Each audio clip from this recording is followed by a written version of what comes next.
Welcome to MJ Hobby Corner, guys. So, I have always been interested in alternate history. It is a genre of wargaming that I really enjoy, and I especially enjoy uh, playing in eras like World War One or World War Two, and I use different scales to play my games. In this particular miniature game, we're going to see a 10 millimeter scale being played for the walkers, for the tanks, the infantry, and I'm using a variety of manufacturers for my figures, including Reaper Cav models, which are more high-tech walkers, but we play with what we have. Drop Zone Commander troops. There's a little bit of Mech Warrior figures thrown in here, and you'll see some Drop Zone Commander walkers as well, alongside the tanks. Now, the battle here is between the Americans on the Allied side and the Germans on the Axis side, okay? But before we get into the forces and everything else, we have to talk a little bit about 1 hour war games and the house rules that I have for the time period given in 1 hour war games. Okay, so aside from adding walkers to the shooting table there, one very cool little house rule is something that I got from Wargaming World. So again, this is not my idea. I give full credit to Wargaming World.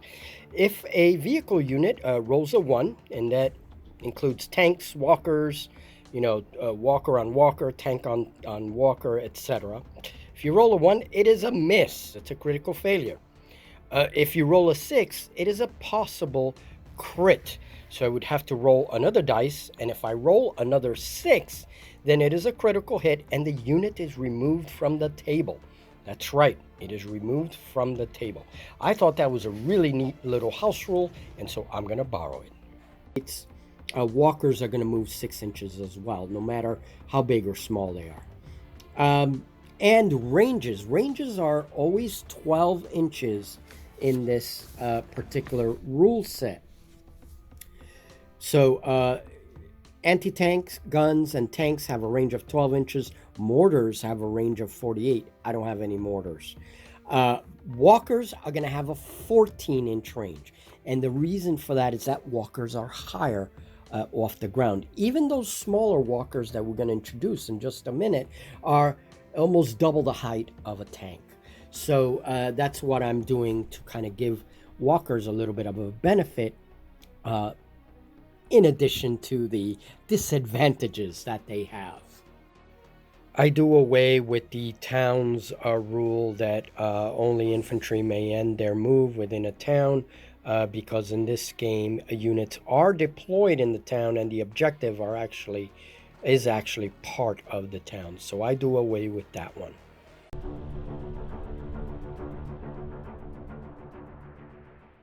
Now, in addition to the little house rule by Wargaming World, I want to introduce the solo wargaming rules, and I'm going to use the chance cards that are described in those rules. That's it.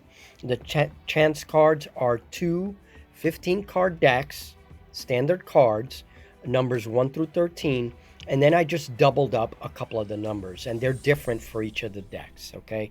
The red cards are German, blue cards are Americans, and I will draw one of these cards at the beginning of each turn and then check on a table to see what environmental hazard or benefit has occurred.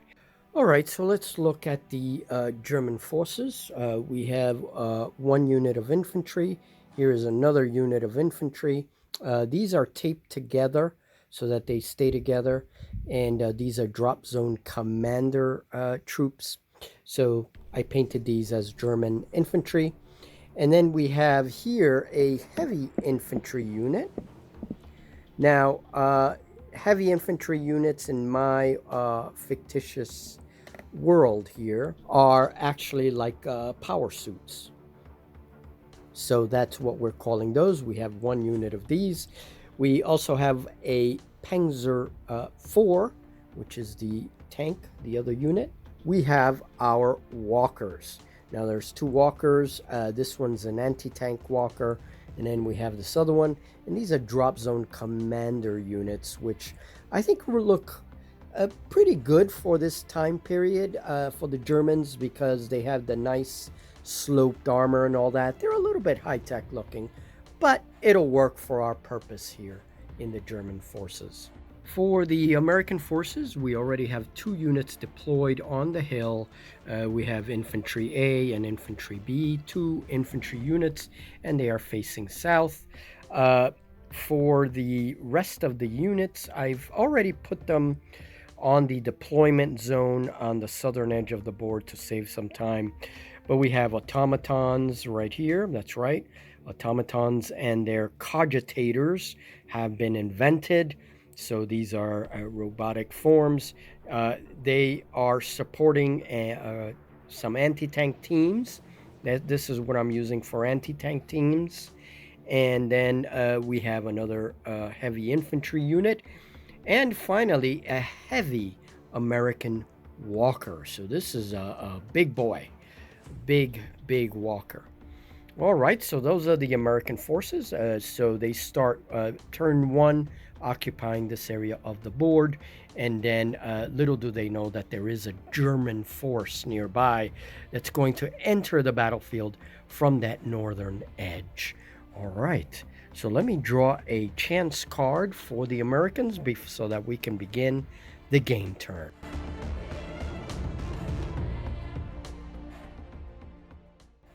Okay, so we draw the first card is an 11. So 11 to 12 is initiative. A single unit on one's own side may either move twice, move and then shoot, or shoot twice. Oh, that's a good one. I wish it would have come out later. Okay, well, it is what it is. Okay, so to speed things up, the American turn is already done. There's no shooting involved. The chance card was given to the automaton unit here, and so the automaton's cogitator takes the unit 12 inches up the board. So they're all the way over there, kind of left their anti-tank teams behind. Oh well, those automatons. The anti-tank team positioned itself here. Actually can move a couple of inches further, because they do move 8 inches. They can move 8 inches, so I'll just move them up a little bit more. Okay, up the hill. That's their move. And then we have the heavy infantry moved 6 inches, and the walker is right up against the building taking cover. Little do the Americans know that there is a German force coming up right on them. Turn 2.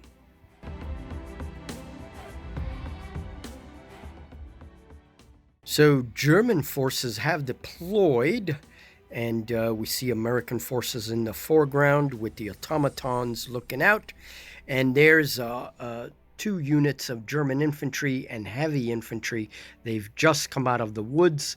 Only infantry can come in and out of the woods. The other units cannot. And then we have the Panzer in front on the road with the two walkers right behind. All right, so one of those units, I think the vehicle units, are going to get to move twice. Now remember, units cannot move and shoot in this time period, so we'll have to remember that. So the Germans' turn is over, and German forces have advanced, and the infantry is right up against the fence there. The fence does provide cover, and they will probably be fired upon next turn if they're in range. We have the heavy infantry supporting the infantry.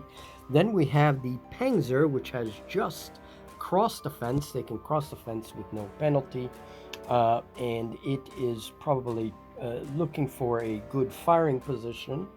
And then the walker, one of them moved here on the road. By the way, the road grants an extra 3 inches. So that's pretty good.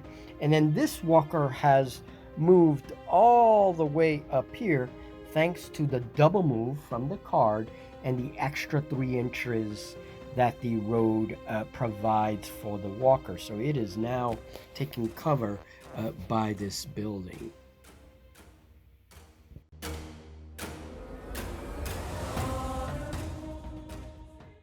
And the Americans draw the 2 card, which means no event, so nothing happens.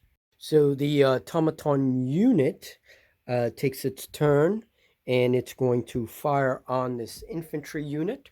So first things first, during the observation phase, there's going to be no movement.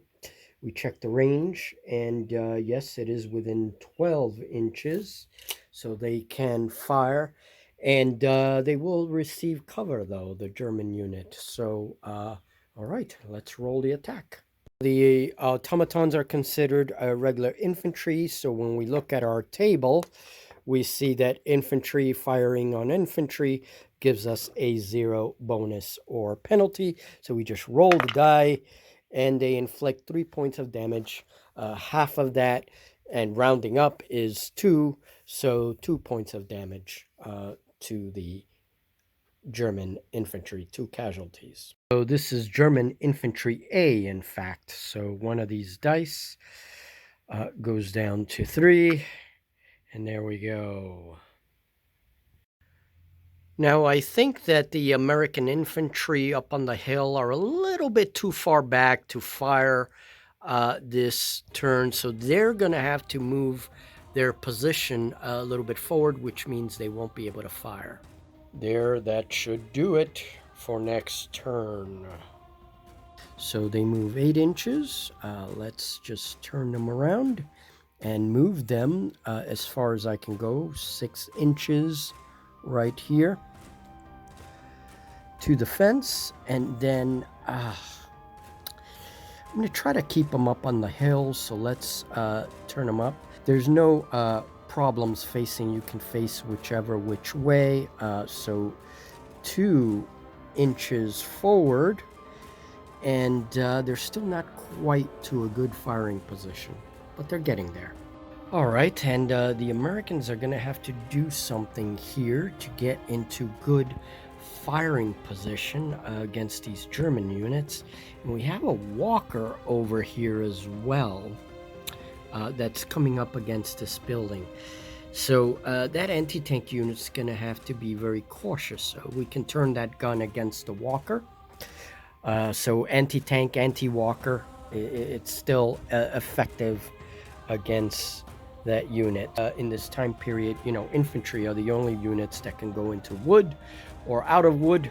So now this walker has to move, and I think he's going to go over the fence. He is not penalized in any way, and go by this church here, and well, get some cover and hopefully maybe get its guns to bear.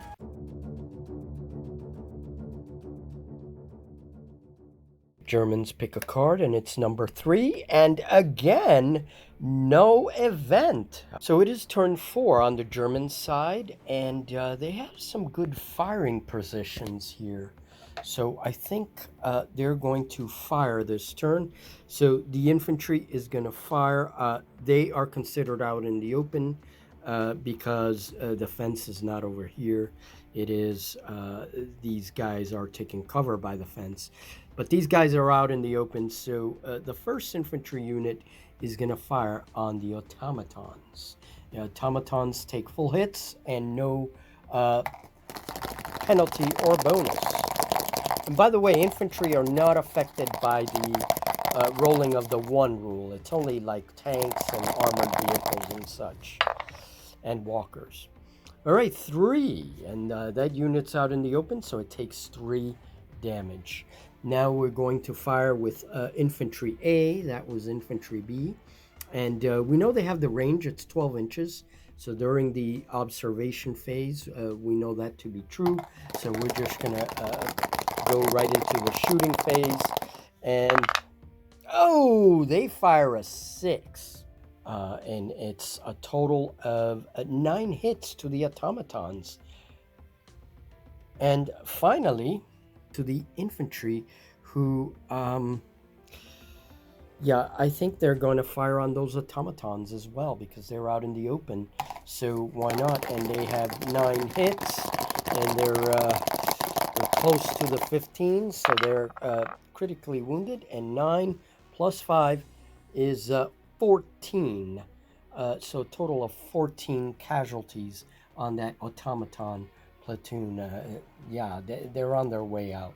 So now the Panzer is gonna fire on those automatons, and it'll fire its main gun. And that's just 1 die. No bonus against infantry. So it rolls a 2, and that is enough to destroy the remaining automaton, and they are out of the picture. So this walker is going to attempt a flanking maneuver, and it's going to stay on the road to get that benefit. I don't think it really needs it, but it's going to go 6 inches right up to this building, trying to keep the buildings between it, and then position itself in such a way that it can move forward around that orange building and towards the rear of the American force. And the final walker fires on the American forces. It decides not to move, and it fires on the American forces that are on the hill. And they roll a 6, half damage because of the cover, gives the American unit 3 casualties. And so that is infantry A, takes 3 casualties, leaving it with 2 on that side. Okay, all right. Well, we have a destroyed automaton, so an empty slot, and that ended the German turn, and now American turn 5.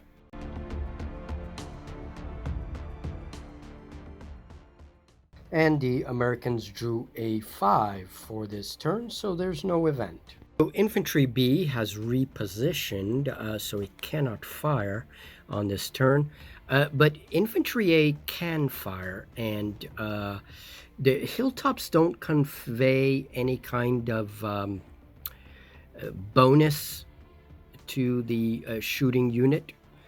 Tanks do get a cover bonus if they're deployed on top of a hill, but as far as rules as written, any other unit like infantry, they don't get any bonus. So we're going to fire on the enemy infantry across the way. We're saying that they can shoot during the observation phase. We established that. And they roll a 3. Now the enemy unit is in cover, half damage, which is 2 if we round up. So that will be 2 damage to infantry A of the German forces. Okay, so we'll go here. The American Walker has repositioned in an effort to engage. It cannot fire this turn, but it is ready to do so. And the American Heavy Infantry moves out of the woods. It has 4 inches left, but it's going to lose 2 because it has to go over that fence. That's the house rule we've established, and so it moves closer to that ruin to try and get a better firing position. So the final unit are the American anti-tank teams, and they would have seen the Walker moving across the road and coming over here. So that's what I'm going to say this observation phase is they would have seen the Walker, so they could pivot. They won't move. They can pivot and turn their anti-tank guns in the direction of that Walker, or they can move forward to try and take out the tank in the next turn. Either way, they won't be able to fire this turn, and I think the Walker coming up behind here is a bigger threat, so they're just going to pivot 360 degrees with the knowledge that during the observation phase, previous observation phases, they would have seen that Walker coming around, and they're now ready to engage.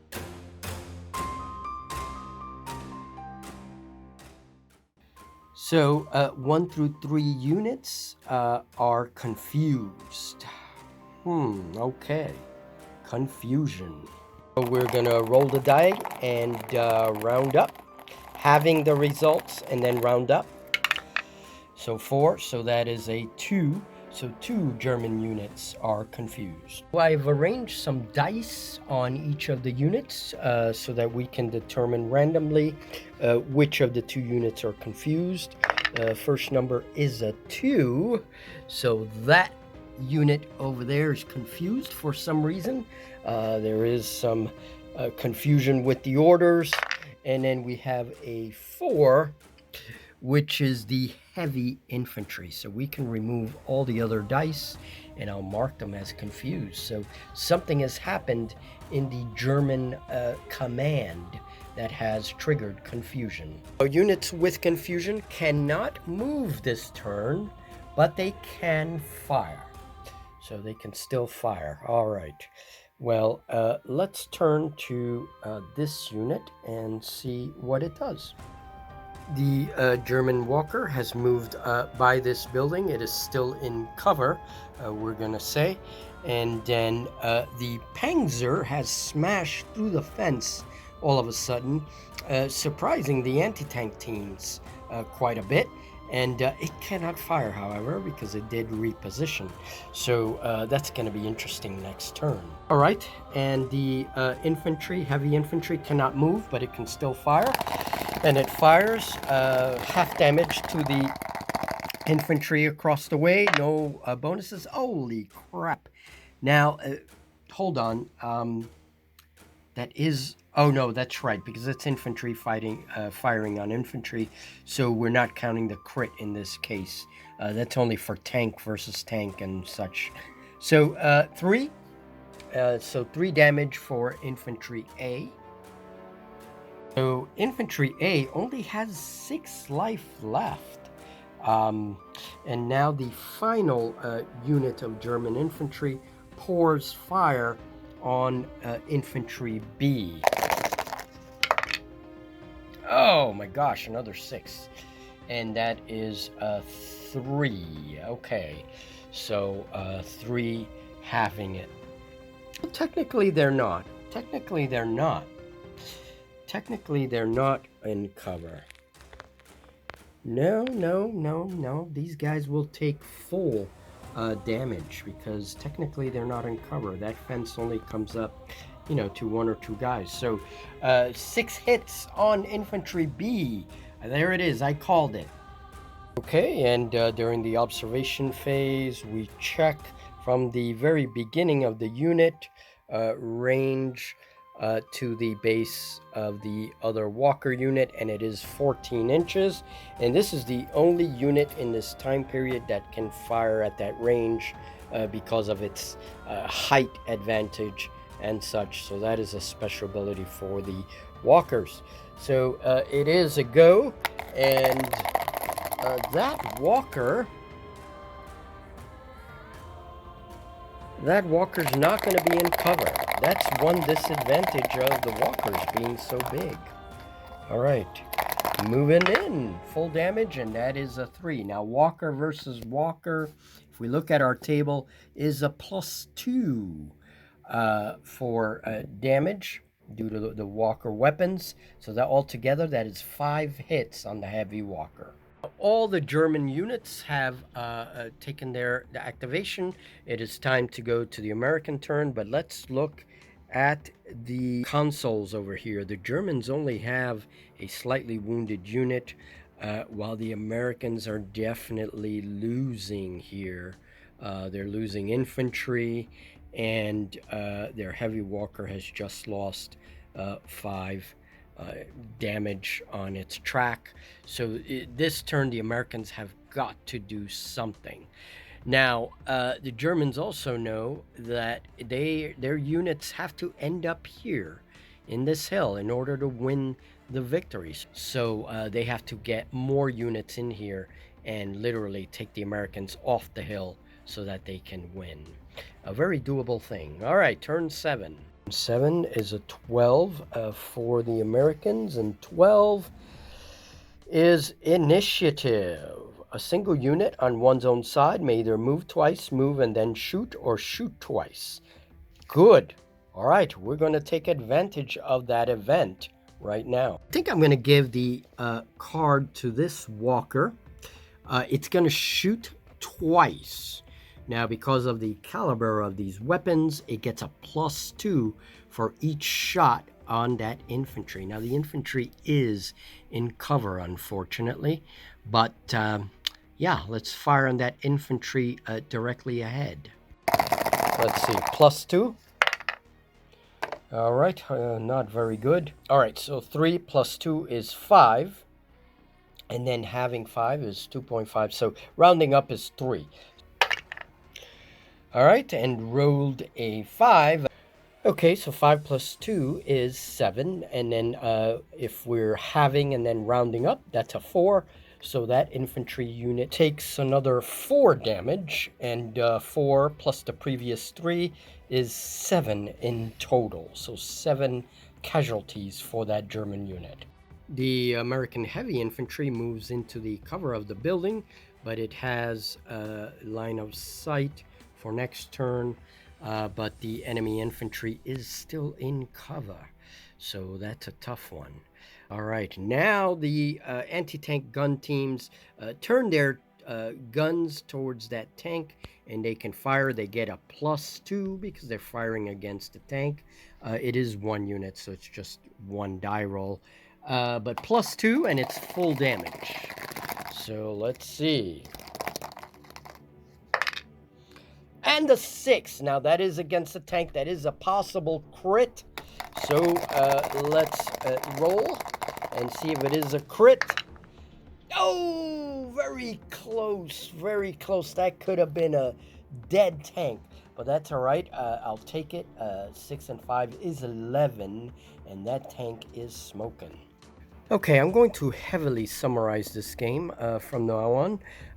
The last remaining American units from last turn, this unit here, this German unit, has suffered another casualty, and so it only has 1 life left. And then the unit next to it was fired upon by the infantry, and then suffered 3 more casualties. So it is now down to 12 hits. So what I like to do is when a unit reaches 3 casualties or less, they have to make a move backwards. And that move is going to be a full move backwards. So I think I'm just going to move them right here by the woods, because I think it's really unrealistic to just leave them there after they've been hit with high explosive. Even if they're in cover there, they're going to move backwards. Unless, of course, they're a fanatical unit, which we didn't say any of these were. The tank is going to stay there. It still has 4 hits, so it's going to fire on the anti-tank guns next. Tanks versus anti-tank guns is 0 in terms of bonuses or penalties, and it does 3 damage to the American anti-tank.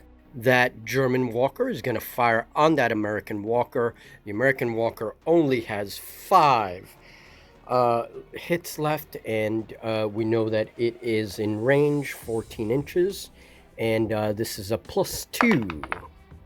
That is 5, and the American walker goes down. All right, the German turn is up, and the German unit with only 1 hit left. It's really damaged. It's been pushed back towards the woods here, and then there is the German walker. This German walker has moved up towards the fence. It is now pushing against the rear of the American force. The tank is still in front of those anti-tank guns, and it looks like the Germans have been emboldened by the destruction of the American walker, and now they are pushing forward, but there is a hidden infantry unit there that will fire next turn. The cards that were drawn this turn is a 3, so no event. Okay, and so the American turn is almost over. We have Infantry B has fired on the German infantry in front of it, leaving it with only 6 life left. So it took 4 casualties out of them. And then infantry, the heavy infantry there, has taken only 1 damage from the American infantry behind the fence.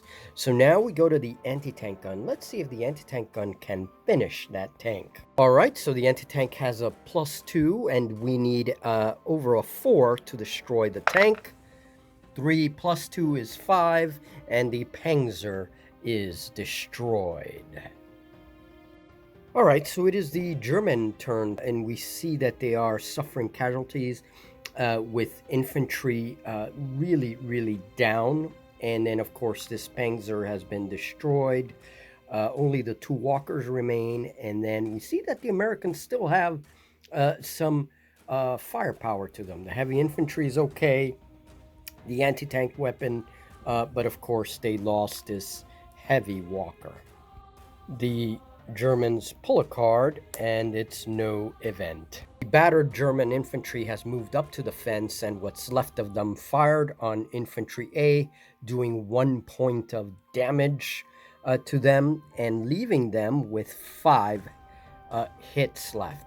Now, infantry B suffered 2 hits by the German infantry here that has moved up, and that is also infantry B. And now all we need is the heavy infantry to fire. It's going to fire on the American infantry unit in cover, and this is infantry versus infantry, so 0. That ends the German turn, and with the American battered American infantry retreating back a move of 6 inches, they only have 2 hits left, and the Germans are trying to push the offensive forward. There is only 1 infantry unit holding ground there, and there's a heavy infantry unit on the flank of the Germans there, but it's looking tough for the Germans. We'll see. It's looking tough for the Americans, actually. The Americans draw an 11, and an 11 is initiative, so a single unit on one side may either move twice, move and then shoot, or shoot twice. I'm going to take shoot twice. I think that heavy infantry unit for the Americans is going to fire twice, so we're going to pour it right into that infantry unit ahead of them. So no pluses or penalties, straight. Oh, a 6. All right, a 6. Second shot. Oh, and 8. Now that was infantry B, and that infantry unit is destroyed, completely destroyed by the heavy infantry, who fires their automatic weapons into it. Okay, very good. And the Germans pick a card, and oh, no event. Okay. And the German walker has repositioned in order to try and get a better firing solution on the anti-tank teams. So that German heavy infantry is going to fire on our infantry there, and it is not in cover. So, oh, a 6. A 6. Now, let's see. That is infantry B, leaving it with 1 and pushing that unit right back a full move. So we're just going to push them back right here. Okay. Yikes. All right, and unfortunately, I drew a 9, which means demoralization. A single unit on one's own side acquires 1 through 6 hits. So rolling the dice to see which unit, I rolled a 1. Oh, man, that's one of the infantry. So well, it makes sense. They're demoralized. Holy crap, they take 6 hits. All right, they're out of the picture. They totally leave the fight. All right, the game is coming to an end. We have the heavy infantry moving from that ruin down there to protect the high ground. And then we have the heavily wounded infantry B is now behind cover, but it's not going to last very long. And then the anti-tank guns fire. Okay. Oh, another 6, and that walker is destroyed. All right, I'm gonna end it here, guys. Very, very close to turn 15. It is possible that the Germans destroy one unit here, take those out. I'm pretty sure they'll have no problem with that. But then we have a full heavy infantry unit here, and we have that anti-tank unit that has really, really uh, been able to hold the line. This has been a really bloody fight. Try to retreat, regroup, and come back and try to retake the high ground. Whereas the Americans are also very bloodied and hanging on tooth and nail, but by the skin of their teeth. So a very, very close victory. And these are the casualties for this very costly battle. For both factions, really a costly fight. And yeah, we'll have to see next time what happens in this mid-war period. So there you have it, a very house-ruled game of 1 Hour War Games. That's how I like to play my alternate history games, with these rules. They're excellent rules. And as I said before, check out Wargaming World if you want to see more proper historical games using this rule. I may actually play some historical games in the future, so who knows.